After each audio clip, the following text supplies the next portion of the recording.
Labvakar, atkal kārtējā epizodē Arhitektūra nauda. Šodien jau 6. epizode.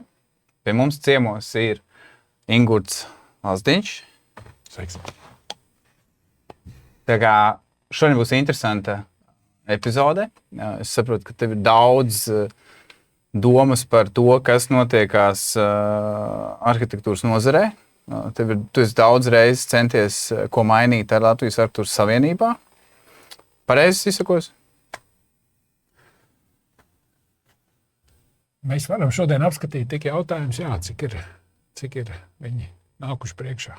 Ok. Jā, bet labi, īsumā tie cilvēki, kas varbūt tev nezina, tad varbūt bišķīt pastāsti, ko ekrānā parādīsim, ko tu esi darījis, ko tu esi projektējis. Varbūt tie, kas cilvēki staigā pa Rīgu, dodās, pat nezinās, ka īstenībā foršas ēkas ir projektētas.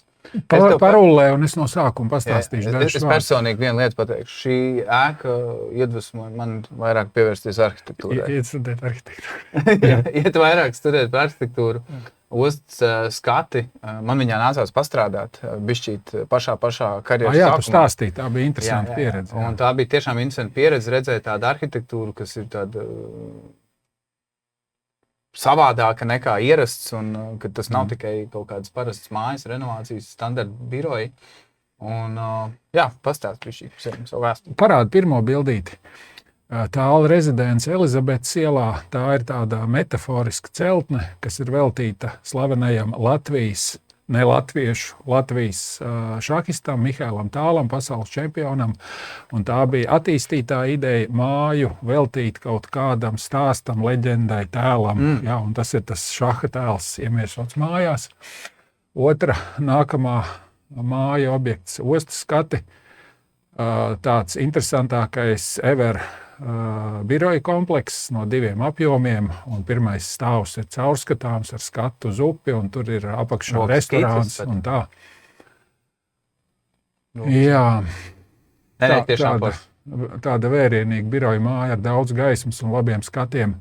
Trešais objekts mājas lapā ir neliela privāta māja, 1000 kvadrātmetri, 2 kāpņu telpas un 4-stāvīgs panorāmas lifts. Kad pēdējā reize esi neliela privāta māja, 1000 kvadrātmetru lielumā?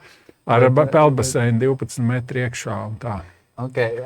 Un tad man patiesībā tīri labi patīk taisīt vienkārši karkas būvs, kā šķūnīšus draugiem, arī malkas šķūnītas projektējis, un tad šī tāda nojumīta, kas ir pludmalē, un viņai nav ne durvju, ne logu, viņa dienā atverās ar rolādēm kā garāžas svārki, un uz nakti aizverās, lai samazinātu smilšu iekļūšanu bāra telpās. Tā. Interesanti. Un tad ir virknē rindā ar tehniskajām būvēm, daudz dažādi, 3, 4, 5 dažādi torņi. Te ir redzams viens, un tad ir tilts, viens no tiltiem.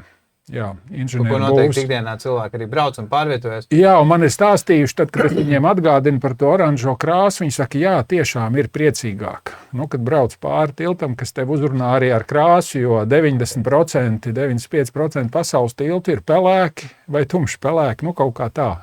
Jā, Amerikā vienīgi. Jā, un Baltija ir kaut kur Francijā un Itālijā. Ok. Jā, Ostas skati skaista un forša lokācija. Reku jau kāds komentārs arī taisnībā, un tur jau, protams, forša restorāns ir. Bet, šodien mēs par restorāniem runāt, bet šodien mēs vairāk par arhitektūru. Tie, kas zin, tev ir vēsture, pieredze šī visā. Un nesen bija tāda lieta, Arhidoms, kur mēs abi bijām. Paldies par uzaicinājumu, paskatīties. Jā, es tev atgādināju, ka tur būtu vērts piedalīties un dzirdēt to visu reālajā laikā. Jā, jo parasarā tā lieta ir tāda, ka nevienam neko neaizsūta, kaut kur tiek izzināts, pāris cilvēki ierodās. Arhidomās parasti ir 5, 7 līdz 9 cilvēkiem, šoreiz bija 30. Tas lieku reizi rāda, cik tā tēma tomēr ir interesanta. Ne tikai mēs vienkārši viņu uzkurinājām. Mēs iedavām cilvēkiem informāciju, lai zina, kad uz tādu pasākumu jāaiziet. Un, kā tu redzēji, bija tāda lieta, pirms mēs sākam Arhitektūras savienība kārtējo reizi stāstīja, ir arī ielikuši bildes par to, kā, laikam, ir bildes parādīt. Kaut kas tur ir, bet vai bildes var redzēt? Nē, bildes nevar redzēt. Tā ir atskaita par to. Atskaita ir forša. Pierunāja. Ir ierakstīti visi, kas piedalījās, laikam, diskusijā. Es ceru, noteikti kāds varbūt ir aizmirsts, bet ja arī nav, tad tas viens. Bet mēs paši, mums ir materiāls, kur bija interesanti paskatīt. Atceries, kad bija tā diskusija no malas un uzdeva jautājumu, vai ir ambīcija. Vīzijas. Jā, paskatāmies, lai noskatās. Paga. Jūs ziniet noteikti, valsts statūtus. Nē, bet praktisks jautājums ir. Valsts padomē var izveidot jebkura interesanta kopas augu.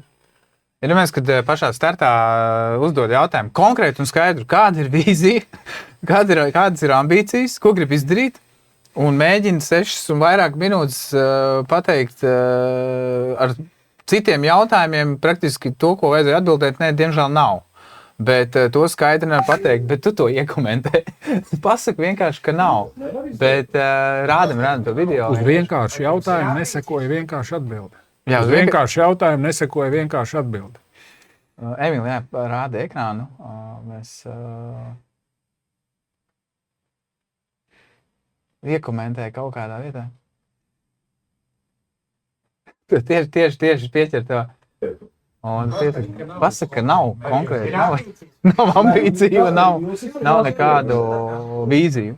Bet, tas izklausās smieklīgi un tā, bet īstenībā tas ir diezgan skumji. Jo, ejot arhitektūras savienībā, gribētos, lai būtu šī lieta. Un te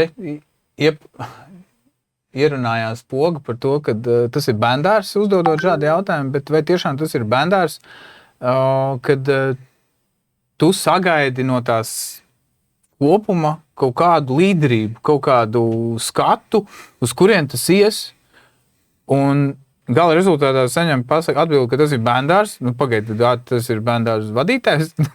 Kā tas izskatās? Konkrētajā diskusijā tas nebija mans jautājums, bet es no malas dzirdot šo jautājumu zālē, telpā, man viņš likās jēdzīgs un pamatots. Jebkurai organizācijai ir arhisvarīgi, lai viņai būtu vīzija un mērķis. Un ja organizācijas vadītāji vai pārstāvi jautājums tika uzdots Uldim Valodim, kas tajā brīdī pārstāv Arhitektu savienību, ja viņi nevar atbildēt, kāds ir mērķis un par ko iestājās, nevis tas, kas ir ierakstīts varbūt statūtos un dibināšanas dokumentos, jo tur ir tādas vispārīgas lietas. Bet šogad, šais 5 gados vai nākamo 5 gadu perspektīvē, uz ko mēs koncentrējamies mūsu statūtu ietvaros? Un tas bieži izpaliek. Un tas būtu normāli. Jebkurā vietā, kad kāds... Tas būtu dzīvelīgi, tā kā arī biedriem tas būtu saistoši. Man liekas, ka tieši biedriem tas būtu nenormāli saistoši, jo tāpēc, kad ja es eju veselu grupu cilvēku, ierodās savienībā, mēģina noskaidrot, uz kuriem uzdod nevainīgi jautājumu un saņem garu, izvairīgu atbildi un beigās dusmīgu atbildi, kad slikts jautājums. Slikts jautājums. Man liekas, tad īstenībā tas ir bijis ļoti labs jautājums, bet jā, tie, kas ir piedalījušies šī visā, un es zinu, ka kāds var noteikti arī klausās, var noteikti nokomentēt to, jo ko jūs domājat par to? Vai šādai iestādēji, kas nes šo karogu arhitektu savienības un pārstāv un aizstāv, bet labi dzirdēt varēja. Es to nevarētu nokomentēt, ja es to pats nebūtu dzirdējis, un tu ar to dzirdēji, kad bija tāda lieta, kad pajautājot, ar ko jūs nodarbojaties, Andai Kursišai pajautājot šādu jautājumu. 2,5 jau vairāk gadus strādā pie tā, lai viņus nevarētu iesūdzēt tiesā. Skaisti. Es varu pateikt cepuru nost, Bet ko jūs darat tieši? Tas ir tas, kā tu sadzirdēji, mazliet atrauti no konteksta. Es mazliet zinu tā kontekstu otru pusi. Labi, pastāsti, ko mēs nezinām. Viņi cenšas, respektīvi, savienības pārstāvji ministrijās, sapulcēs, sanāksmēs un iepirkuma uzraudzības biroja sanāksmēs. Iespējams, ka viņi cenšas darboties tā, lai novērstu iespējamos riskus arhitektiem. Bet kaut kādus riskus, tad, lai nevarētu iesūdzēt tiesā. Bet pilnīgi noteikti nav prioritārie mērķi, kuri būtu jāsasniedz un kuru sasniegšanā būtu panākumi. Nav panākumu mērķu sasniegšanā, un mērķi nav definēti. Tiešām mums tur ir ienākuši video, kur no malas ir tas diskusija pafilmēt tāpat, kā tu saki tās lietas, un ka piefiksēts, un labi, ka beidzot tas ir piefiksēts, jo citādāk tas pagraba sarunas vienmēr pazūd. Viņas ir tikai tāds vakar tusiņš, kur aptuveni kaut ko aprunājās, bet gala rezultātā tas nekur nav palicis piefiksēts. Bet to, ko es sadzirdēju, bet varbūt labo, es nekur nedzirdēju, kad pasargāt arhitektus, bet es dzirdēju, jo arhitektu savienība nevar atļauties, ka viņus iesūdz tiesā. Tas ir tas. Un tur neizklausās, ka tas ir par arhitektiem, bet tas ir tieši par savienību. Man liekas, ka vienai arhitektu savienībai, jebkurā valstī, labs mērķis būtu nodrošināt maksimāli atbilstošu, ērtu, kvalitatīvu, sakārtotu uzņēmēju darbības vidi profesionālajā jomā, lai arhitekti savā profesijā un tai skaitā konkursu procedūrās iespējami droši, labi, atalgoti, nodrošināti un pasargāti varētu darboties. Tas varētu būt labs mērķis. Jā, bet tad tam vienkārši ir jābūt tā kā izvirzītam un virzītam uz priekšu, kā praktiski tas ir veids, ko mēs gribam sagaidīt. Es paskatīšos, vai tas ir īstais video, un tad es tev pateikšu, lai vari nošērot viņu. Sekundi. Tas nē. Un te ir kaut kas par to fantastisko piemēru. Un arhitektu savienība atkal teica, ka tas nav viņu apstiprinātais vai saskaņotais arī viņu saskaņotais nolikums. Un tāpēc viņi nepieņem pretenzijas. Jā, tāpēc viņi to nevar minēt kā sliktu piemēru, jo viņi nav bijuši klāt. Jā. Es atļaušos oponēt, jo pēc diskusijas tu vērsies pie manis ar vārdiem, Ingūrt, vai tu pamanīji, kā viņi rēģē. Respektīvi, Arhitektu savienības iebildums bija tāds, šo mēs neesam parakstījuši, bet tiek aizmirsta viena lieta, ka tas, kā darbojās savienība, tas, kādā līmenī ir savienības parakstītie konkursu nolikumi un procedūras, tas jau veido to fonu un to līmeni, kam piemērojās arī pārējie. Jo nekur nav teikts, ka visiem konkursiem jābūt savienības 100% akceptētiem vai organizētiem atbilstošiem. Bet savienības praksē konkursiem būtu jābūt izglītojošai. Es varu roku liekot uz sirds teikt, ka 3, 4, 5 konkursi arī savienības akceptēti ir tikpat neveiksmīgi, ar tikpat lieliem robiem un tikpat neērti dalībniekiem, tātad arhitektiem. Jā. Un uz viņu fona autoostas konkurss jau pat neizskatās vairs tik slikti, jo patiesībā tā ir ierastā prakse – čakarēt dalībniekus.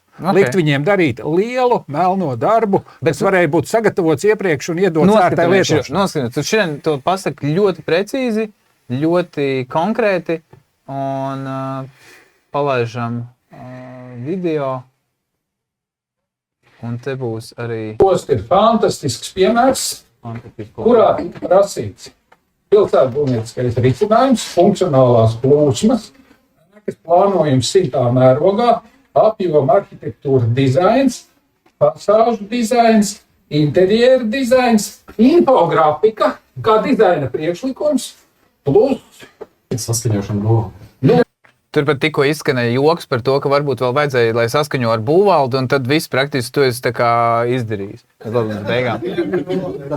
Tas viss tikai vienkārši slīdos 6,000 ielikt galva, ne tā 5, ne tā 6,000 pēc nodokļiem 4, un jūs to visu radat. Kā tā ir iegāšanās pa profesiju, jo pa priekšu ir jāatrisina funkcionālais, ja ir varianti, tad ir jāsaka, mūsu izpēte ir devusi 2 funkcionālos variantus, rekomendētais apjoma variants un dodiet tad savu dizainu. Bet šī viste ir putra, kas tiek ievārīta šeit, šīs telpās. Tiek izdot šie konkursi. Nē, to drusku paldies. Nu labi, ja viens nebija arhitekts savienībā, tad pārējie 7 bija. Nevar prasīt 7 pakāpju dizaina risinājumu bez priekšskats. Tas nav profesionāli. Un tu to ļoti lieliski pateici, ka tie visi sūdi tika savārīti praktiski tajās telpās, ļaujot tam tā kā būt par normu, bet labi, tur izskanēja ļoti laba lieta par to luksuforu. Tā bija tāda lieta, ko, man liekas, var ieviest tā kā rītā. Luksofors par konkursu atbilstību vai ne? Jā, tas tā kā tu rītā ieviest. Izstrādājam vienkārši standartu, tātad zems atalgojums par dalību. Tiek prasīti bez priekšizpētes risinājumi entie.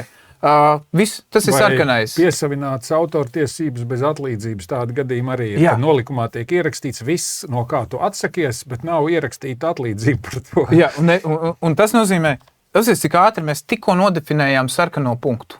Viss. Tātad dzeltenais, bišķi lielāka atlīdzība. Red flag ir viegli viņas definēt. Jā, red flag, bet labi. Dzeltenais būtu variants, kur tanī brīdī tu paņem, saproti, kad nav īsti izsakāms tas mērķis, ko tu minēji. Kam tas ir domāts, piemēram, kad vai tas ir domāts vairāk arhitektūrai vai ātrākai attīstīšanai.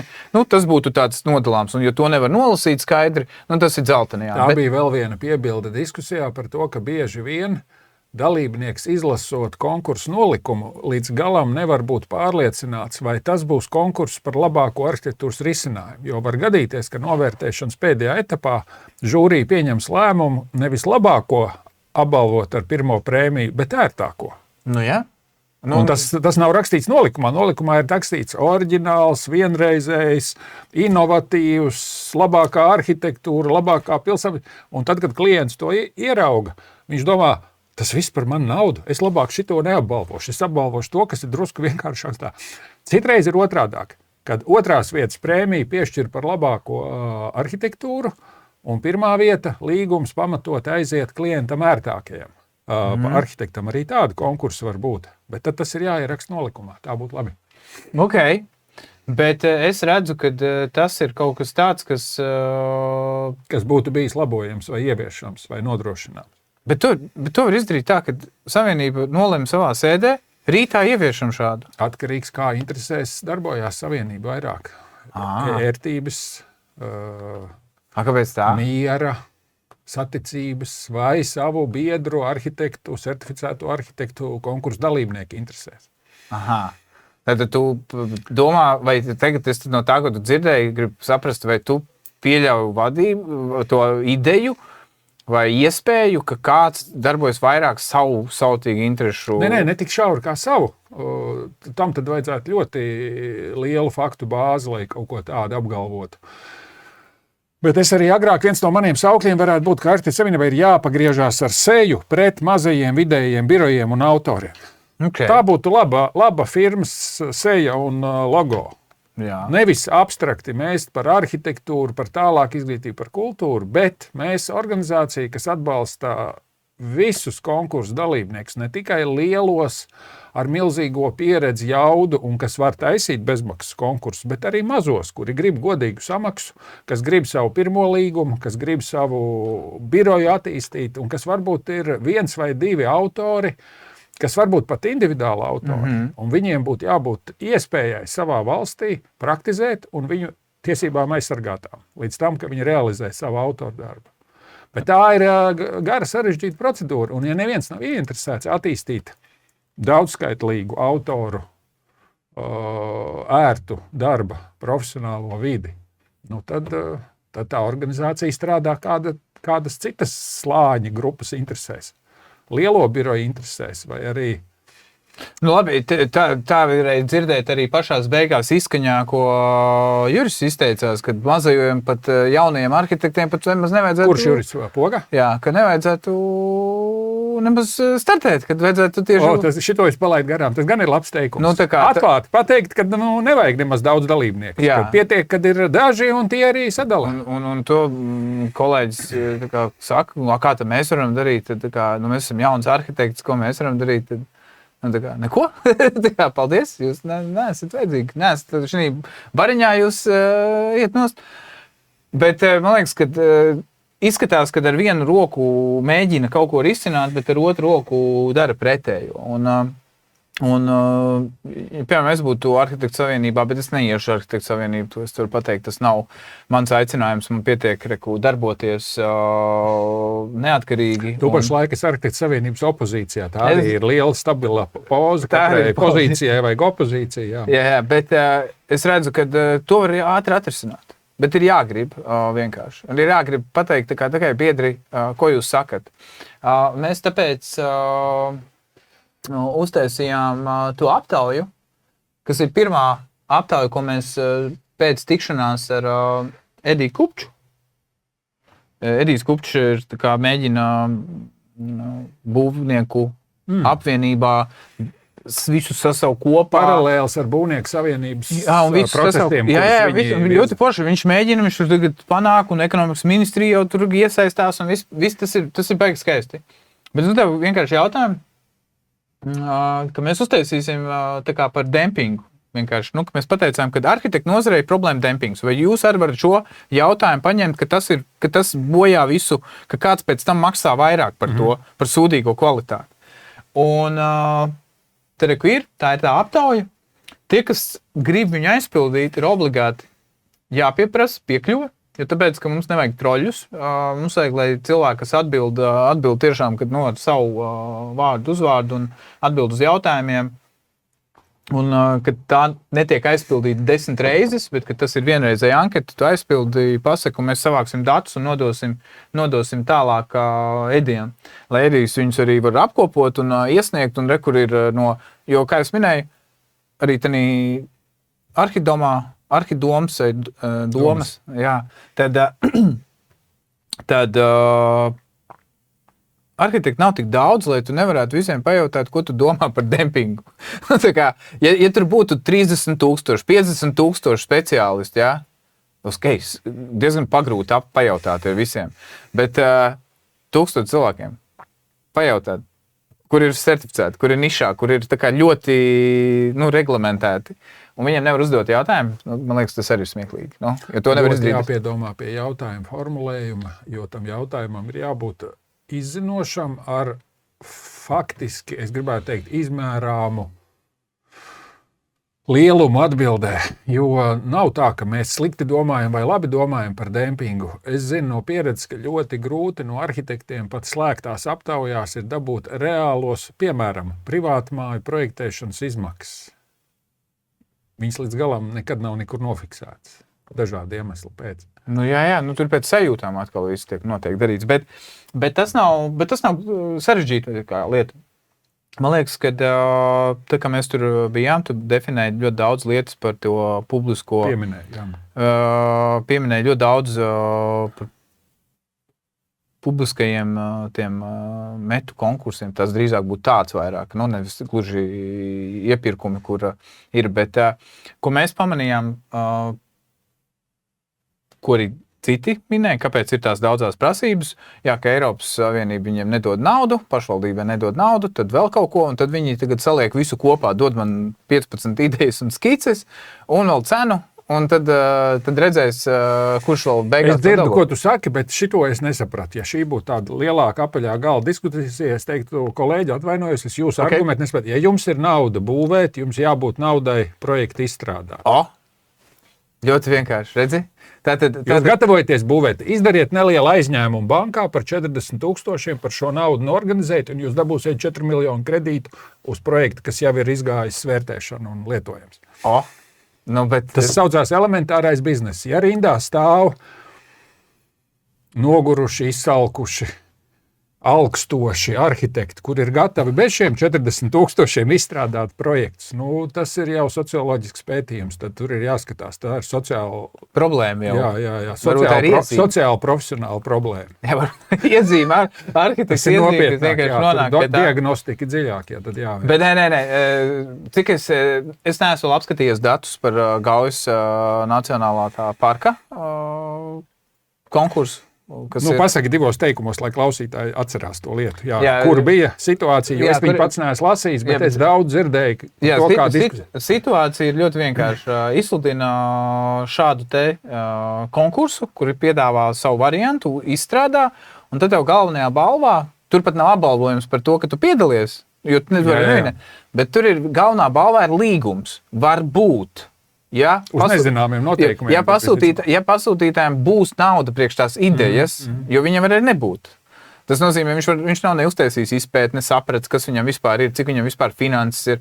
Un tad līdz ar to tas tā kā tāda loterija. Paņem, apsties, tur praktiski tukšs talons ir. Un tā varētu darīt privātais. Varētu tā mēģināt. Mēs, mūsu ģimene, gribam attīstīt, un kas grib mūs atbalstīt. Bet ja to dara valsts iestāde, vai sabiedriska organizācija, vai rajonu, vai pašvaldību, faktiski tā jau ir tā kā laupīšana, vai tā kā spaidu darbs, kaut kas tāds sanāk. Tas ir neētiski un juridiski nekorekti. Nevienā citā profesijā, tur arī diskusijā parādījās tas teikums, bet būvniekiem taču tā nav. Kad būvnieks startē iepirkumā, viņam taču nesaka, uzbūvējiet nelielu mājas paraugu, vienu stūrīti, bet uzbūvējiet, un tad mēs paskatīsimies, un 7 būs uzbūvējuši, un vienam atdosim līgumu. Tur viņi neko neveic, viņi veic aprēķins. Bet arhitekts konkursā iesniedz gatavu savu projektu. Tur ir tā atšķirība. Tātad tas ir valsts terors pret tā atsevišķu profesiju. Pret nozari. Vienkārši pret nozari. Tā ir tā lieta. Pret profesiju arī. Bet tieši pret profesiju vēl vairāk, bet nozare jau ir ne tikai arhitekts, tur ir tehniķi, tur ir inženieri, tur ir tā kā nozarē ir vairāk iesaistīti. Parasti konkursā piedalās, ir konkurss, ko taisa 1 vai 2 partneri un dombiedri un tā, bet vispār bieži vien pusē konkursa ir 4-5 dalībnieki, no kuriem viens ir akustiķis, viens ir ainavists, viens ir būvkonstruktors, un tad vēl ir citi speciālisti. Līdz tam, kad es minēju diskusijā to kuriozu, kad vienā valsts pasūtījumā valsts ekspo paviljona konkursā bija arī pavārs jāpiesaista, jo ir ierakstīts, ka kopā ar ģenerālo ideju ir jāiesniedz arī ēdienkartu un ēdienu paraugi. Tātad tas arī tiek vērtēts. Un tā reizē bija ap 12 speciālistiem pie galda, kas visi iesaista savu laiku, un atlīdzība balvā bija, 1500 kaut kādas naudiņas vai kaut kas tāds. Un te ir tā doma par šito nemalt visu laiku uz riņķi, bet sniegt iekšā te pašai savienībai, opozīcijas iesniegums pozīcijai. Prezidentē kāds ir iesniegums? Es nevaru iedomāties, ko varētu viņiem iesniegt. Par to, ka izstrādāt šo luksuforu, nevilcināties un dot to kaut vai tūlītējā izpildē. Tieši tas pats nākamais izteikt.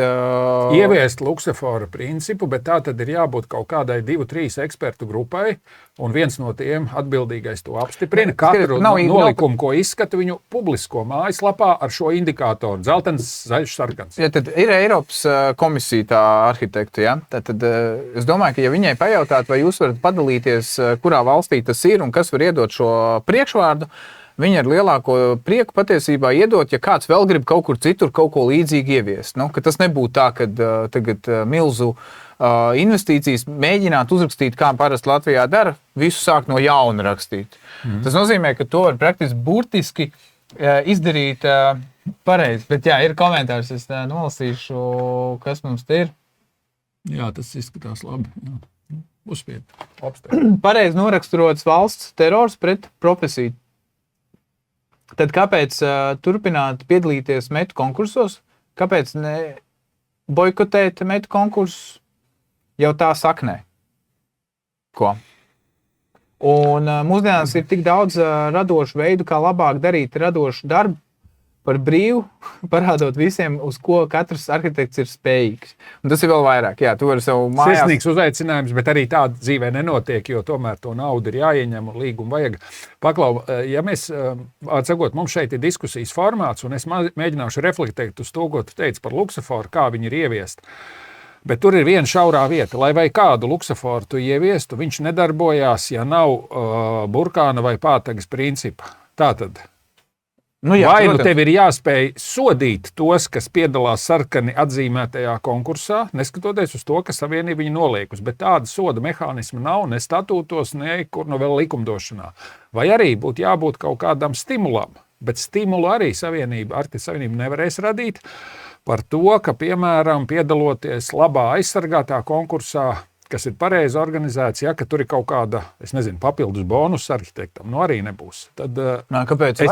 Varētu būt bonus. Tad vajag fondu. Nē, kāpēc? Vienkārši, ja tu piedalies tādos konkursos, tu nepiedalies sliktajos, tev, piemēram, dod šos te kredītpunktus par to, ka tu nav jāatjauno. Viena no idejām bija tāda, ka, ja piedalās labajā konkursā, tad viņu ieskaita certifikāta aktualizēšanas kredītpunktos, un ja sliktajā to vienkārši neieskaita. Tu vari darīt, bet viņš neskaitās, ka tu esi piedalījies. Jā. Tev nav šīs pieredzes. Mēs tikko radījām mehānismu. Mēs tikko radījām mehānismu, kas tūlītēji var strādāt. Tas nozīmē, kad ir dzeltenais uz robežas, ja tur ir dzeltens ar plusiņu, tad tu ieskaitās dzeltens ar mīnusu, neieskaitās. Un es gribu pateikt vēl vienu šauro vietu, kas ir riska moments. Tad, kad runā par konkursu nolikumu novērtējumu, arī tiem ekspertiem nav viegli izvērtēt, un tie konkursi mēdz būt sarežģīti, samudžināti, objektīvi sarežģīti situācijas var būt. Un ļoti svarīgi ir, tāpēc ir rakstīts labas prakses nolikums, viņš ir tāds vispārīgs dokuments. Jā. Un to arī aizkārtēja diskusijā, bet ir viena bēda. Labas prakses nolikums pašlaik 10 gadus atpakaļ ir rakstīts, un jau 2., 3. gadā, kad viņu uzrakstīja, bija skaidrs, ka viņš ir uzrakstīts pārāk sarežģīti. Viņš ir uzrakstīts sarežģītajā valodā, un tas ir tā, ka ja investors atver Arhitektu Savienību, un te ir viņu priekšraksts, un viņš sāk šķirt un lasīt, un tā visa ir smagā, birokrātiskā, juridiski pareizā valoda. Tad konkursu prakses uzlabošanai, ja šo dokumentu samazinātu par trešdaļu vai vislabāk uz pusi un pārfrazētu cilvēku valodā, attīstītāju valodā, investoru valodā, viņš darbotos daudz efektīvāk. Ko Andi runāja par to, ka viņi runā sarežģītā valodā. Viņi grib uztaisīt visu no sākuma sarežģītā valodā un tad skatīties. Es nekomentēšu šo. Es tāpēc neesmu tajā postenī, kur ir Anda, jo Andas mērķis ir uztaisīt sarežģītā valodā. Tātad viņi to ir teikusi kā atbildi intervijā. Jā, bet tas arī ir, jo tāpēc, ka viņi baidās, ka iesūdzēs, ja būs pārāk. Nē, tā nav. Tur ir ļoti smalki jājūt tā lieta. Pat ja cilvēki, investori ievēro labas prakses nolikumu, viņi to dara aiz labas gribas un sautīgi aprēķina. Un ja viņi nejūt savu labumu, tad viņi neievēros viņu nekādā gadījumā. Viņiem jājūt priekšrocību, ko viņi iegūst. Tie ir arī izglītoti investori. Teiksim atklāt, tie ir arī izglītoti investori, kuri saprot, un viņi ir jau vairākas reizes brīžāk saskārušies ar problēmām, un viņi ir izgājuši grūto ceļu un sapratuši, ja mums neviens nevar iedot vadlīnijas, mēs paši uztaisīsim vadlīnijas. Jā, bet ļoti daudz investoru, kam vispār ir viens konkurss 5 gados, un viņam nav iepriekšējas pieredzes. Viņš atnāk, viņš zvan uz Savienību, viņš saka, palīdziet, iesakiet. Jā, un tā ir tā problēma, kur tad tiek sačakarēts tas investors pilnībā, bet tie, kas ir, mēs paši tagad piedalāmies tādā vienā uzaicinātā, kur par dalību tikai tev tiek maksāta nauda. Tikai tu nav jāuzvar, tev nav nekas, tev vienkārši par to, ka tu piedalīsies. Tas ir apmaksāts, aicināts konkurss, kur ir zināms, cik ir dalībnieki, katram pienākās kaut kāda summa, reizēm 2 stadiju, 2 kārtu konkursos ir tā, ka 2. kārtā 5 atlasītajiem vai 3 atlasītajiem piedalās. Tieši šādā te konkursā. Tas ir runa par praksi, par to, kādas ir atšķirīgas procedūras konkursus un kāda viņi var būt. Un tas arī, starp citu, ir ierakstīts labas prakses nolikumos, ka tiek rekomendēts.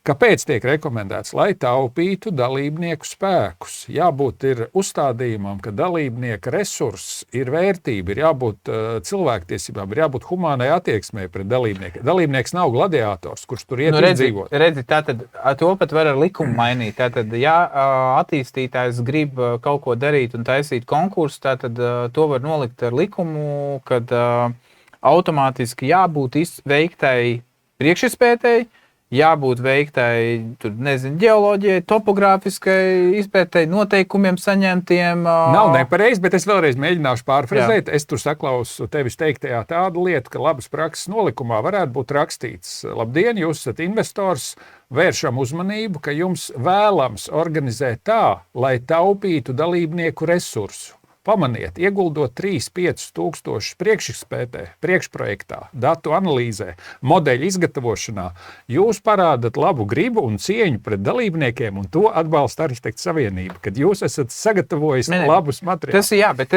un ja es to negribu lasīt, un es nenonāk man rokās tā, es vienalga prasu visiem, lai visi uztais. Bet ja būtu tā, ka arhitekts, un tu prasīji, kur ir tas burkāns vai sots, jā, vai kur ir vienmēr jābūt ir dzinulim kaut kādam, vai nu sāpīgam, vai šeit ir tas sots par to, ka tu nemaz nevari, arhitekts nedrīkst uzsākt konkursā tanī piedalīties, ja nav šīs darbības attīstītājs vai prasītājs. Jā, bet mēs nevaram to aizliegt un baigi uzmanīgi. Mums nav soda mehānismu. Latvijas likumdošana varētu. Tas tieši tāpat kā tagad prasa, ka tev jābūt ir pie konkrētas pārbūves vai tur jāpieaicina, nezinu, pie konstrukciju skaršanas, tev jāpieaicina būvinženieris. Ļoti vienkārši to visu var izdarīt. Ja pie uzsākot attīstīt zemes gabalu, tev jāpaņem jāuzties topogrāfija, jāizdara tas. Tu mierīgi var izdarīt. Un tas tāpatās, kā jebkuru darbību veicot, vēlos būvēt, nezinu, tur šķūni vai māju vai pirti, tev jāsaskaņo iecer. Tad vienkārši nav nodefinēta likumiskā kārtā nevienā vietā, kas īsti meta konkursu vispār ir, kas ir šis idejas konkurss, un ja likumā ielikt iekšā atsevišķi, ka nevar grūti nodefinēt meta konkursu kā tādu, bet to, uz kā pamata ir jāstrādā meta konkursu, to gan var nodefinēt. Jābūt veiktai situācijas izpētē, jābūt analīzē, jābūt šitam, un tad konkursu dalībniekiem iesniedz šo. Tā nebūtu slikti, tā kā tu saki, tā būtu labi. Jā, tas ieviest likumdošanā, tur mēs varam rīkot citu atklātu semināru. Jā, tur tad jātaisa seminārs, bet es redzu, ka automātiski noliekot konkrētus soļus, un es arī jau kaut kur iepriekš diskusijās teicu par to, ko tu par šo domā, piemēram, kad šie visi varbūt ir tādi jau radikālāki darbi, tagad uzreiz liekam luksuforu, visus vērtējam, kurš ir sarkans, kurš zaļš, kurš dzeltens, vai ne? Tad atkal pārmaiņas, tagad saprast, vai tas ir efektīvi vai ne. Izdaram testa režīmā to, paņemam uz 4 gadiem. Vai Arhitektu savienībai vispār pieejami cilvēku resursi ātrām un operatīvām labās prakses nolikumu izmaiņām un citu dokumentu izstrādēji? Nē, viņi jau to atbildēja. Viņi arī bet nav arī pozitīvas vīzijas, ka to vajadzētu darīt. Pirmkārt, nav uzstādījumi. Izmainīt labas prakses nolikumu, viņu uzlabot 2-3 reizes, tas process ir iesācies, viņš katru reizi ir šādā vai tādā veidā nobremzēts, apturēts un nav turpināts. Būtībā līdz ar to var teikt, ka savienībai nav pasūtījumu, lai labas prakses nolikums kļūtu labāks, ērtāks un vairāk arhitekti interesē. Okay. Tas ir tavs novērojums, ja? Jā, tiešām tie ir arī fakti, realitāte. Un otra lieta, es aizrādīšu mazliet tai replikai vienu lietu, kad nolikuma izmaiņām nav jābūt ātrām. Viņas pat var būt lēnas, bet viņām jābūt pareizā virzienā, jo viņas ilgi lietos. Pat ja mēs 2 mēnešus vai pusgadu labot nolikumu, tas ir labāk nekā, ja mēs viņu nelabojam. Jā, tā mēs piekrītu, bet es vienkārši par ko citu, pirms bija komentārs. Jo visi domā, ka tas ir tā kā, ja tu kaut ko pieņemsi kaut kādu lēmumu, vai ne, tad tas ir nemaināms. Tā kā pieņem, ka tagad ir jāiesniedz tur, piemēram, izpēte pirms uzsākt meta konkursu, tad viss, tad tagad nekad... Situācijas dažādas un nekad nav viena formula vai viena recepte. Jā, bet ko es mēģinu... Ir gadījumi, kad ir mazliet savādāk. Jā, bet ko es mēģinu pateikt, ir tas, ka to var uz pārbaudas laiku iedot. Tā kā uzdodam uz 4 gadiem. Jo projektēšana ir ilga, projektēšana ir gads, pusotrs, būvēšana gads, pusotrs, tātad cikls ir 4 gadi, tādi, lai līdz dabūtu eksploatēšanai. Un tas nozīmē, ka uztaisam testu, kā tas notiekās, vai tas strādā. Dzīve jau vispār visu laiku ir nepārtrauktā mainībā, un neviens dokuments nav galīgs, katru var uzlabot, un jebkura pieredze dod jaunu informāciju, jaunu virzienu pilnveidojumiem. Tas jau ir dabiskais process. Tur varētu būt 3 punkti. Luksafors ieviesis, tad ir šī te izpēte pirms tam uztaisīta, un tad, nezinu, vēl tur par dempingu kas bija izmet ārā pirmo un pēdējo vietu. Jā, mūsu diskusijā parādījās tāda ideja, ka viens no rīcības modeļiem ir tāds, vienalga, cik darbi ir iesniegti, bet dārgāko, lētāko atmet un pārējos vērtē pēc tā, cik viņi ir tuvi vidējai cenai. Jā. Jo tie, kas ir novirzīti, viņi kaut ko satur sevī sliktu, vai sliktu kvalitāti, vai arī pārmērīgu vēlmi iedzīvoties uz klienta rēķina. Jā. Bet Latvijā reiz 2 ir ļoti normāla diference pilnīgi nopietnos iesniegumos. Vienam 150, vienam 300, un abi it kā piedāvā trūkstoši, es domāju. Jā. Un abi piedāvā it kā vienu produktu. Jā, un te ir tā lieta, ka tas nozīmē, es arī jau par to esmu daudzreiz runājis, ka tas nozīmē, ka tev ir tuvāk jāiedziļinās klienta vēlmēm. Tad tu nedrīkst izlaist kaut ko ārā no kaut kādas nepieciešamā darba veicamā. Un tas nozīmē, ka tu dabūni iedziļināties vairāk tādā tāmē, ko tu taisi, tam piedāvājumam. Un tad arī ir tas risks, ka tu tiešām ieliksi visu, un klients beigās saņems. Un tad tā varētu būt nevis pilnīgi 100% punktu vērtēšana, bet tad jau, kad ir tie pirmie un pēdējie atkrīt, viņi vairākas reizes piedaloties saprast, ka viņi nevar dot tādu cenu, viņiem būtu jādod adekvāta cena. Tas arī ir optimistiski, bet nav nepareizi. Jā, bet viņi saprastu, tā ir prezumpcija. Tu pieņem, kad viņi saprastu un iestātos izmaiņu. Ja tu domā, ka vairākas reizes zaudē ar zemāko cenu, tad tu vari saprast, ka jāmaina kaut kas, vai arī beigtos tirgus. Būtībā tu runā par tirgus pašregulāciju, tātad atkristu ekstrēmisti, gan ekstrēmi zemie, gan ekstrēmi dārgie, jo viņiem tas sāktu kļūt neizdevīgi. Viņi sāktu tikt atsijāti. Jā. Jo ir... Fantastiski. Telefons ar mani sāk runāt. Iznāk, ka es viņam piezvanīju. Jā, bet neliela atkāpe. Skaties, mums bija ciemos... Jānis Uzlāns, laikam. Tagad neatcerēšos, pie kur mēs runājām par to. Mēs esam projektējuši betonu mezglu.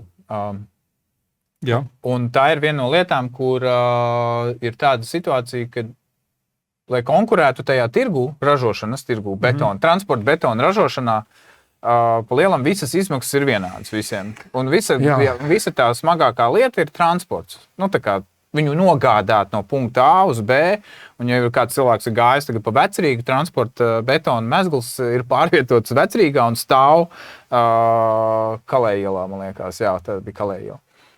Un, lai nebūtu jāvedā, jo tāpēc tas būs milzīgs izmaksas, un viņi beigās iznāk uz to laika periodu aizvest tur, un tā izdarīt. Bet kāpēc es to pieminu? Tā pati Vācija, viņiem arī bija šāda problēma, ka bojā ceļus. Vai tu runā par patieso labumu valsts mērogā? Es pareizi saklausīju. Jā, un arī par nozarē.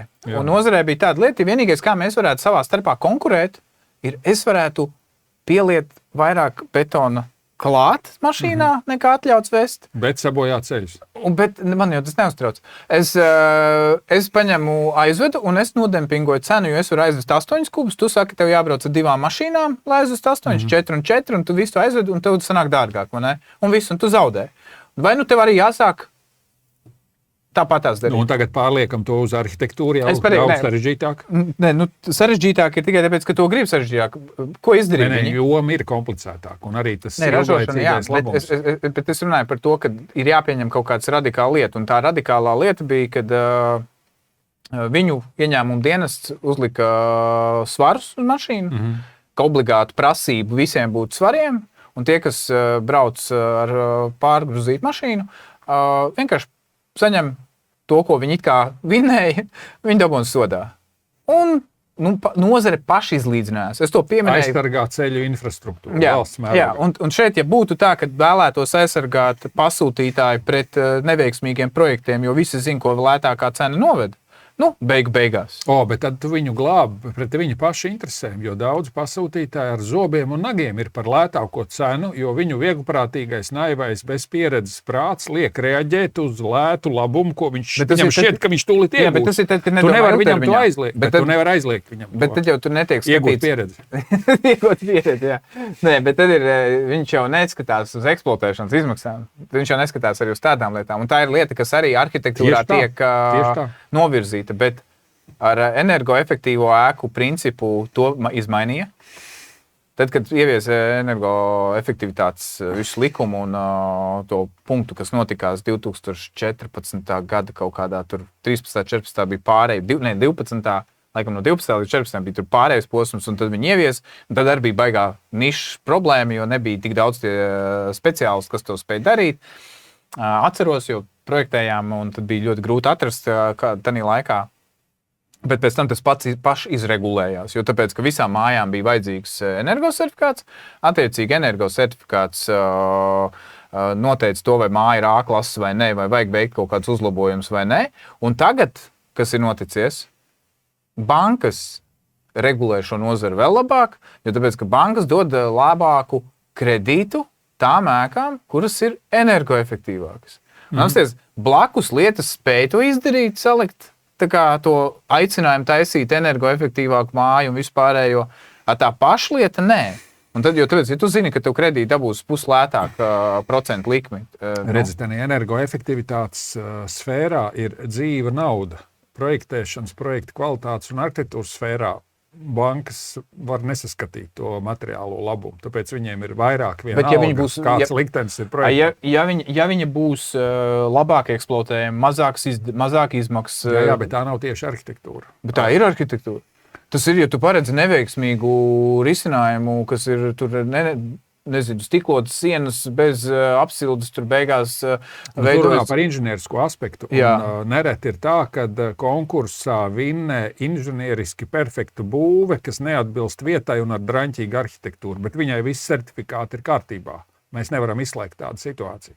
Labi, viņai ir visi. Un banka skatās uz to certifikātu, nevis uz žūrijā esošo divu arhitektu vārgajām iebildēm, ka nav īsti labi. Šitā nevajadzētu. Ļoti labi cipari un ļoti ekonomiski un ļoti ilgspējīgi un atbilst visiem standartiem, bet nav arhitektūras. Arhitektūra ir sarežģītāk ievērtējama, un bankas viņai neseko tieši. Kaut kur pasaulē varbūt banka, korporācija būvējot jaunu ēku, diezgan labi apzinās, kāds viņai ir ilgtermiņa ekonomiskais ieguvums, piesaistot spēcīgu arhitektu un labu tēlu, labu arhitektūru. Latvijā tā nav ikdiena. Nē, tā nav ikdiena. Latvijā dod Dievs noizolēt fasādu un lai logi ir spīdīgi un smuki, un atbilst energoefektivitātei. Jā, bet ja izvirzītu tādu arī prasību kā vēl viens mērķis, piemēram, ēkas eksploatēšana. Tagad ļoti visi šie energoefektīvie risinājumi, mājas siltināšana vispārējais, tur pat to sāk prasīt, jo tev liek taisīt energoauditu. Tad, kad tu taisi energoauditu, likums, tu nosaka, ja vēlies saņemt naudu, tu jau uztais energoauditu, uztaisīs energoauditu, dabūs naudu, jo tu būs veicis attiecīgās darbības, un tur arhitekts arī ir vajadzīgs, jo tāpēc, un arhitektam ir jāpārzina šī lieta un jāspēj saprast, un arī jāmēģina uztaisīt arī arhitektoniski smukāks objekts. Es vienkārši saku, šo pieminu, tāpēc, ka visu laiku, visur apkārt ir šīs lietas, un viņas paškārtojās. Pašregulācija ļoti svarīgs princips. Jā. Šeit arhitektūrā, man liekas, ka visu laiku grib visus baigi sarežģīt, jo mēs redzēsim par to konkursu, kur varēja arī visu pašizregulēt ar domu nepiedalīties konkursos. Tanīs, kuros nav šī atbilde. Pastīsimies vēlāk, kāda bija atbilde, vai piedalījās tajā konkursā, vai nepiedalījās cilvēki par to izsalkumu. Un ja tā ir tā lieta, kad negrib šādi te domāt, tad tā nozare nav īsti glābjama, man liekas. Tad ir tas, kamēr nenomainīsies paudzes vai vairākas paudzes, tikmēr tas būs tādā... Uzmanīgi, es saklausīju vienu pretrunu, nozari nevar izglābt no viņas pašas. Un viņa pati ir viņas cilvēki, un kamēr cilvēki funkcionē šādā atslēgā, šādi balso, šādi izvēlās, lieto šādus nolikumus, piedalās šādos konkursos, neviens viņus nevar izglābt no viņu pašu radītās vidas. Jā, mums bija viens komentārs. Jā, kur ir vēl kāds komentārs. Diemžēl nozarē vairākie dalībnieki joprojām uzskata par projektu nav jāmaksā un būvniecības laika. Jo visu būvniecības atrisinās būvnieks un projektu būs jātaisa no jauna. Nē, te mēs nonākam jau pie dažādām projektu realizācijas schēmām, jo ir design un build, un ir tā, kad ir tehniskais projekts, bet būvnieks veids detalizāciju, un tad ir jautājums, vai viņa detalizācija tiek korekti saskaņot ar projekta autoru un tā. Šis komentārs jau mazliet jau citā sfērā aiziet par to, cik dažādos veidos var realizēt ieceri. Nu jā, var ļoti daudzos variantos. Nezaudējot finansu pasūtītāju interesēs, finansu kontroli par gala izmaksām. Ja, bet tur tiešām ir vairākas schēmas. Tie ir kaut vai FIDIKA noteikumi un priekšraksti, ka tur ir 3-4 ģenerālās līnijas, kā realizē projekta idejas. Un tur arhitektam, autoram tā loma var būt dažāda. Var būt pilnīgi reāla situācija, kad būvnieks pats veids projekta detalizācijas izstrādāšanu, un tad atslēgas jautājums, vai viņš atgriežas un vaicā autoram pēc saskaņojuma. Daudzos gadījumos jau vairs nevaicā, jo ideja ir nopirkta un būvnieks veic izmaiņas projektā. Tas ir skarbi atkal, tas nav arhitektūras interesēs. Nē, tas ir tas skaidrs, ka nav arhitektūras interesēs. Bet ko tu domā par design and build? Katru instrumentu, tas ir instruments, ir jāmāk lietot pirmkārt, un otrkārt viņi ir jāpielieto atbilstošā situācijā. Tas varbūt vienam pasūtījumam ēkai, tas var būt labs risinājums vai vienam pasūtījumam, bet citā vietā tas ir postošs. Piemērs taisīt šo koncertu zāli, design and build konceptā un angārā. Gandrīz neiespējami. Es domāju, ka koncertu zāle prasa tomēr izstrādāt detalizētu projektu, kuram seko, un būvnieks ievēro zinām disciplīnu. Parakstoties, viņš piekrīt, ka viņš realizēs ieceri. Ja viņš sāk pēc savas inženieru izpratnes ieceri mainīt, tā jau vairs nav koncertu zāle. Tā ir telpa, apsildām telpa, kurā var atskaņot mūziku. Bet tad es arī no tevis sadzirdu tādu lietu, ka vienkārši šito pat varētu definēt, ka ja tie ir publiskie pasūtījumi, kuriem ir kaut kāda pievienotā vērtība, kultūriskā vērtība. Tas izskanēja diskusijā, jā, paldies par atgādinājumu. Ir tāda lieta, ka nav jāšauj ar lielgabalu pa zvirbuļiem un ir dažāda stingrības pakāpe, gan atkarībā no investīcijas lieluma, no objekta lieluma, no viņa veida, no tā, cik tā ēka ir publiska, vai viņai ir kultūra izglītojoša, audzinoša vērtība un tā tālāk. Ja tie visi kritēriji, kas varētu noteikt, vai procedūra ir sarežģītāka, stingrāka un vairāk uz arhitektūru orientēta, jeb viņi var būt maigāka, uz kompromisiem iegūst, kā es teicu, siltu telpu, visi ir apmierināti, jo objekts nav tik svarīgs. Nevajag tur nomocīt visus dalībniekus un arī būvniekus. Un tad jautājums bišķīt, varbūt novirzoties no tās tēmas, ko mēs aprunājam par to diskusiju, kas bija, bet ko tu saki par to, kad iesaistās, jo design and build iesaistās projektēšanā būvnieks. To mēs zinām. Gan pasūties, gan būvnieks. Pasūties mazāk, viņš ar naudu, būvnieks ar to, lai paliekās vairāk nauda. Pasūtītājs iesaistās žņaudzot būvnieku visu laiku un skatoties, lai viņš neiztērē naudu. Jā, bet arī pašā laikā nenobeidzās. Un tad tas nozīmē, ka būvnieks pa lielam projektē, jo viņš dara to lietu. Es esmu piedalījies tādos, zinu, kā tas ir. Es neteikšu, ka nepatika, jo tāpēc, ka bija labs, pirmkārt, labs būvnieks tajā komandā. Jā. Un vēl viena lieta, pasūtītājs bija devis vaļu kaut ko saglabāt, ko arhitekti uzskata, ko vajadzētu saglabāt un ko nē. Kur tam ir vērts pievērst uzmanību, bet tam nav vērts pievērst uzmanību. Bet, ko tu saki, ja iesaistās projektēšanā būvvalde vēl? Tas piedalījies publiskajās apspriedēs. Tu zini, kas tas ir. Tā nav gluži būvvalde, tas ir sabiedriskā doma, un tad ir kāda uzraugošā organizācija, kas raugās, lai kaimiņu un publikas viedokļi būtu ievērtēti. Tas ir vēl cita situācija. Bet tu man atgādināji vienu piemēru, ar ko es gribu padalīties pie iespējas. Lūdzu. Es drusku sadzirdēju, ka tu gaidi tādu atbildi, vai dizaina un bildi ir labs, vai dizaina un bildi ir slikts. Ja? Tik vienkārši tā atbilde nav. Nē, nav. Un ar dizainu un bildi var izdarīt brīnumainas lietas. Un es gribu minēt vienu labo piemēru. Ir tātad Latvijas Universitātes Torņakalna jaunā zinātņu izglītības kampus, viņš saucās tātad pilsētiņa, kur viena pēc otras top ēkas un vēl 2-3 ir perspektīvā. Viņas visas tiek būvētas pie dizaina un bildu. Un kāpēc es šo piemēru pieminu un mazliet viņā orientējos? Man bija iespēja 1,5 gadu, es biju nevis žūrijas iepirkuma komisijā, bet es biju eksperts pie iepirkuma komisijas. Un viņiem bija interesanta schēma, ka visa tā iepirkuma komisija strādāja jau gadu pirms iepirkuma, jo mēs kopā eksperti un atbildīgās personas veidojām nolikumu, kurš sastāv nevis no 20, bet no 200 lapām, kur bija tādi pielikumi, tādi apraksti, ieskaitot arhitektūras, labas prakses, piemērus, references. Tas bija dokuments, kurā bija ielikts, kāda fasāde tiek sagaidīta un kāda fasāde netiek sagaidīta. Pēc arhitektoniskās kvalitātes. Un tas bija veids, kā gan interjeru, gan mēbeles, gan apdari, gan fasādi, gan insulāciju, gan energoefektivitāti noturēt labā līmenī, un viņi reizu pēc reizes ieguva ēkas, kas ir stipri virs vidējā, un tas bija vienkārši iepirkums, kur visu iepirkumu pārvalda būvnieks, bet viņam bija iedots tāds uzdevums, no kur viņš nevar atkāpties. Tas ir tas pats, kas Fidikam, kad es arī, kad ir dzeltenā grāmata, viņiem tas pats ir. Bet Latvijā ir ļoti daudz vietas, kur dizaina un bilde ir pilnībā vulgarizēts un primitivizēts, un nav gaidāms labs rezultāts. Bet ja ir atbildīgs pasūtītājs un Latvijas universitāte rektoru vadībā Indriķis Turmans, varbūt es varu neatcerēties tieši uzvārdu, bet vārds sakot, rektoru vadībā bija izveidots aparāts, kas veido procedūru, kas ir efektīva.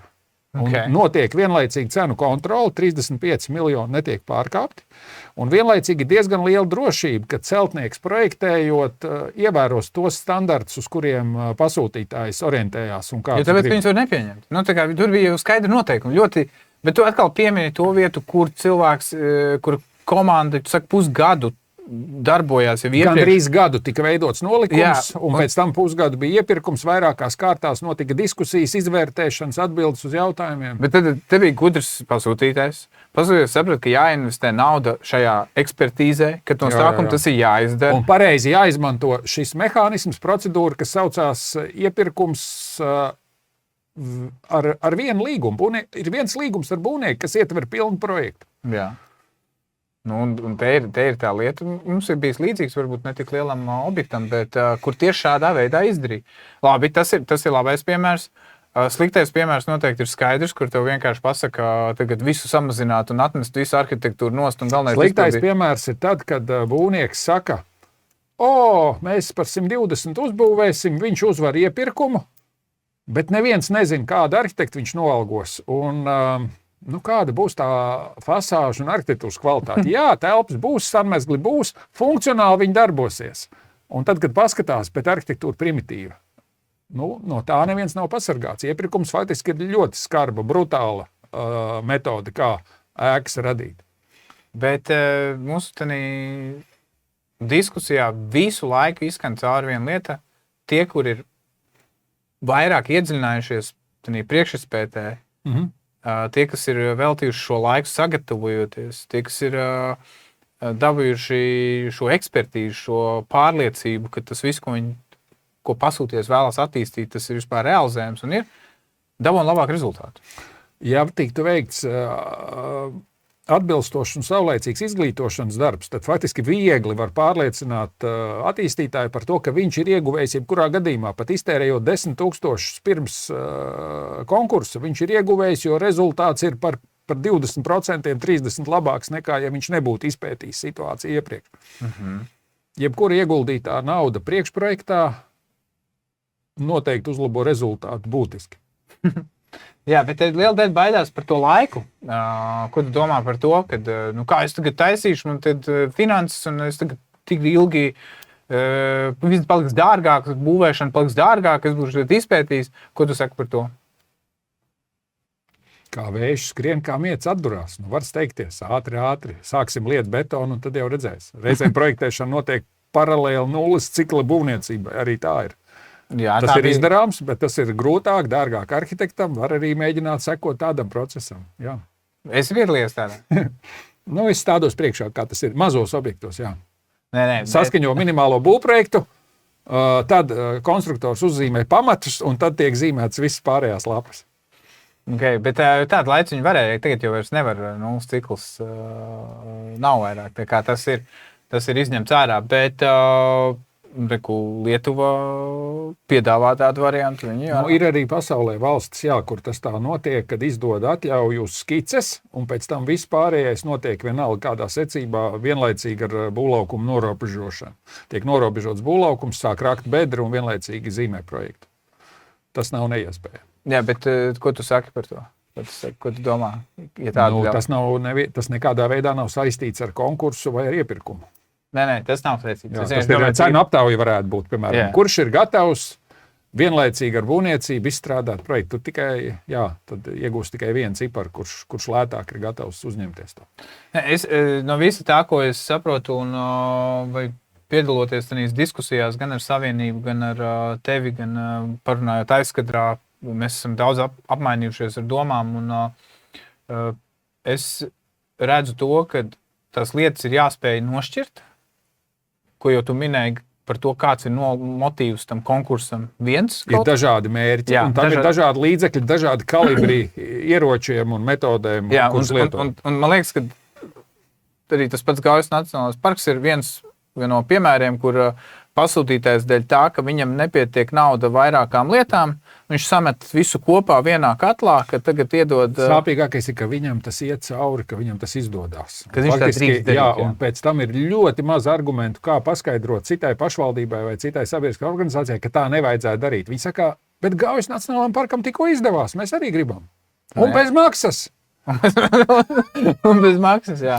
Nē, tas ir, cik mēs savā pusē runājam ar arhitektiem, mūsu partneriem, ir tā situācija, kad mēs nonākam, tas ir zem katra goda tādā piedalīties. Un ko tu jau minēji arī tādā diskusijā Arhitdomas, kad paši noved pie tā, ka tas tā ir. Un nesen bija arī komentāri no arhitektūras pētnieces, kuri arī teica, ka intervijā kad slīkonim pašam sevi jāizklāpj. Tā diezgan skarbi pateica, bet arī daļai piekrītu. Ir jāgrib, man liekas, kaut ko mainīt. Man prieks, ka mēs esam iepazinušies ar šiem procesiem, diskusijām, ka tas ir nonācis pie tā, ka tā ir, jo es redzu, ka tas ir. Vienkārši laiks iet strauji uz beigām. Varbūt kādam vēl ir kāds komentārs, ko grib pateikt. Bet ko es gribēju visiem atgādināt, piesakojiet lūdzu mums gan Spotifyā, gan YouTube, gan Instagramā, gan Facebookā. Mēs biežāk liksim interesantas diskusijas, iesim arī aktīvi piesaistīties citur. Būs daudz viesi, droši var pateikt, ko cilvēki domā par to, sakiet savus komentārus. Un, Ingrid, ko tu domā, ko vajadzētu uzaicināt mums ciemos? Kuru vajadzētu? Īstenībā, klausoties šo tavu pēdējo noslēgumu, tādu rezumējumu, man ienāca prātā, es nezinu, kā to viegli realizēt, bet man šķiet, ka varētu uzaicināt kādu pieredzējušu, veiksmīgu investoru, pasūtītāju, kurš zina, ko viņš dara un kāpēc viņš dara. Jo viņš šai intervijā runātu no tā viedokļa, kā viņš tērē naudu un kā viņš 2-3 reizes ir organizējis konkursus un ko viņš no tā ir izsacinājis un kas viņam tiešām darbojās un ko viņš iesaka saviem kolēģiem, investoriem. Ideāli. Tā ir ļoti labs ieteikums, bet mēs laikam esam lasījuši tavas domas, jo mums tuvākās epizodēs būs investori. Zini, kāpēc saskan domas? Tāpēc, ka es arī domāju par naudu, par efektu, un patiesībā tas interesē investoru un to attīstītāju. Jā, un viņi ir lieli investori, es tev neteikšu tagad priekšā, lai paliek intriga tādi, kas, labi, bišķīt pateikšu priekšā, tie ir top 10. Un tāpēc tur būs interesanti paklausīties. Jo ir laba prakse un ir cilvēki, kas rada jaunus precedentus un pielieto labu praksi. Un varbūt viņi grib padalīties. Kāpēc viņi lieto mazliet dārgāku procesu un mazliet kvalificētu sarežģītāku, bet viņi iegūst labu rezultātu. Okay. Tad pēdējais jautājums. Nevar pabeigt tā, kad viss ir mierīgi. Vēl pēdējā provokācija. Pēdējā provokācija. Ko tu saki par dzīvojamām mājām, kuras tiek projektētas visas pilnībā in-house? Attīstītājs būvē, projektē un visu dara pilnībā pats. Kas ir saprotams viņiem no biznesa Bet tu modeļa? domā lielās kompānijas vai individuāli kaut kādu, es nezinu, privātu īpašnieku personu? Nē, lielās kompānijas. Tu zini tās kompānijas. Es tev priekšu, burti sākās. Nē, dažādas varētu būt. Pano. Jā. Nē, tas ir faktiski jautājums par labu gaumi, jo ir kompānijas, kas nekautrējās no tā, ka viņiem ir viszemākie griesti un visšaurākās toaletes un visvieglākās, plānākās durvis. Nu, viņi ir vienā segmentā, bet to nosaka gaumi un kaut kāda viņu pašu varbūt marketinga politika vai mērķi vai uzstādījumi.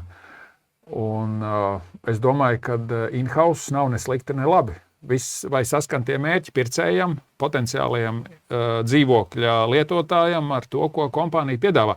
Un te gan es pateikšu vienu lietu. Tik, cik es esmu saskāries ar cilvēkiem, vienaudžiem, līdzcilvēkiem, kas kādreiz dalās ar iespaidiem, kā viņi pērk jauno dzīvokli, 5, 7, 10 gadus atpakaļ spilgtākais teikums bija tāds, ka nav īsti ko pirkt, jo no visiem 12, kas ir tirgū, 1, 2 ir izskatām, bet tie 10 taču nedara. Ok, bet tā arī ir pašregulācija. Tas nozīmē, ka arī cilvēki grib.